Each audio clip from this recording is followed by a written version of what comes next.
Bismillahirrahmanirrahim. Assalamualaikum warahmatullahi wabarakatuh. Alhamdulillah dzikrihi tatmainnal qulub wa bi fadlihi tubbarudz dzunub. Asyhadu an la ilaha illallah al khaliqul ma'bud wa asyhadu anna Muhammadar Rasulullah shariqul maut.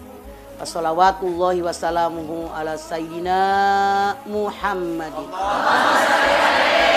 wa ala alihi wa ashabihi wa ahli taqwa wa ma'rifatihi wa man tabi'ahum bi isanin ila yaumiddin. Meraih rahmah, menggapai maghfirah. Apa yang namanya rahmah? Kasih sayang, keberkahan. Apa yang namanya maghfirah? Ampunan. Yang berhak memberikan ampunan kepada dosa kita hanya Allah Subhanahu wa ta'ala. Ada hadis yang sangat populer. Rasanya para pendakwah itu sering mengumandangkan hadis ini. Bahkan jamaahnya sudah sangat hafal. Ramadhana awwaluhu rahmatun wa wasatuhu maghfiratun wa akhiruhu itqun minan niran.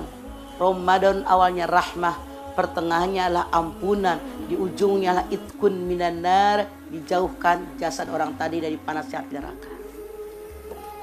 Jangan Anda mengira 1 bulan dibagi 3 per termin. Misalnya tanggal 1 sampai tanggal 10 itu hanya rahmah. 11 sampai tanggal 20 itu hanya ampunan. 21 sampai 30 itu itqun minanar, tidak seperti itu. Ini adalah satu kesatuan yang tidak bisa dicerai pisahkan. Saking agung-agungnya bulan Ramadan, bagi orang yang siang berpuasa, malam taraweh, tambah tadarus, tambah tahajud, tambah amal soleh yang lain dengan niat ikhlas karena Allah, tiga-tiganya dapat. Yang pertama, dia mendapatkan rahmat dari Allah. Kemudian yang kedua, mereka mendapatkan ampunan dari dosa-dosa yang pernah mereka lakukan. Amin. Yang ketiga, itqun minanar, dijauhkan dari panasnya api neraka. Amin. Betapa banyak hadis Nabi yang menyampaikan kepada kita bahwa ibadah puasa dan ibadah lain yang mengiringi ibadah puasa bisa menghapus dosa-dosa kita kepada Allah. Sambil contoh misalnya saja, man fariha bidukhul Ramadan haramallahu jasadahu ala niron. Siapa yang senang dengan baru hadirnya di bulan Ramadan, jasadnya haram tersentuh api neraka. Artinya orang tadi dosanya diampuni. Betul nggak? Saya ambil contoh yang lain. Man shoma ramadhana imanan wa ihtisaban ghufira lahu ma taqaddama min dzanbi. Siapa yang berpuasa karena Allah, ikhlas cuman karena Allah, bukan buat yang lain. Bukan pengen dipuji orang, bukan pengen mejeng. Semua dosa yang lalu diampuni oleh Allah. Hadis yang lain saya ambil contoh. Man qoma ramadhana imanan wa ihtisaban ghufira lahu ma taqaddama min dzanbi. Siapa yang salat malam di bulan Ramadan, artinya taraweh, dengan iman dan ikhlas karena Allah, dosa yang lalu diampuni oleh Allah Subhanahu wa taala. Masih ada lagi hadis yang lain. Syahrul Ramadan syahrun kataballahu alaikum siyamahu wa sarantu lakum qiyamahu faman shaumahu wa qoma imanan wa ihtisaban kharaja min dhunubihi kayaumin waradatuhu.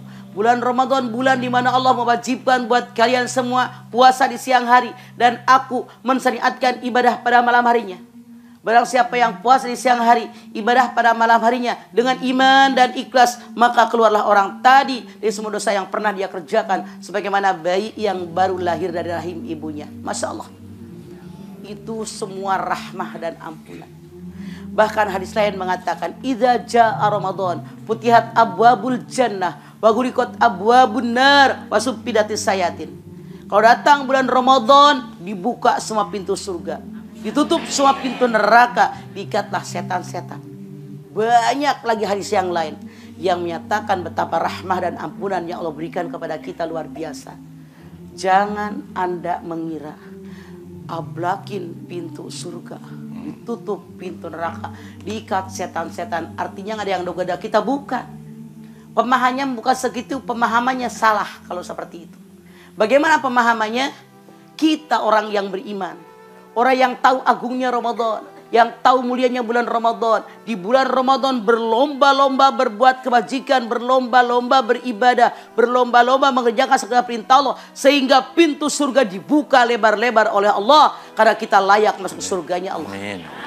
Kenapa Rasul mengatakan ditutup pintu neraka? Karena kita orang yang beriman, yang tahu agungnya Ramadan, tahu mulianya Ramadan. Di bulan Ramadan tidak berani sedikit pun mengerjakan dosa dan maksiat, sehingga pintu neraka ditutup oleh Allah. Kenapa Rasul menyatakan setan diikat? Jangan Anda berpikir tiap setan diikat pakai tali rapia, misalnya pakai kawat. Bukan. Setan itu hawa nafsu. Apa ikatannya? Iman kita. Kendalikan hawa nafsu dengan iman. Makanya diperintahkan oleh Allah berpuasa. Ya ayyuhalladzina aman. Mereka jatahnya surga. Amin. Rasul bersabda, nanti di yaumil akhir ada satu pintu neraka yang disebut dengan Ar-Royan. Mereka ramai berbondong-bondong. Allah berikan pengumuman. Siapa orang-orang yang berpuasa dengan baik sesuai aturan agama, dia berhak masuk pintu Ar-Royan. Berbondong-bondong mereka masuk.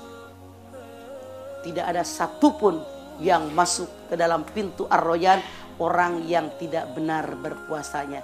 Oleh karena itu, biar kita dapat rahmah, keberkahan, dan maghfirah dari Allah, puasa kita, ibadah yang lain yang mengiringi ibadah puasa kita, kerjakan sesuai aturan agama kita.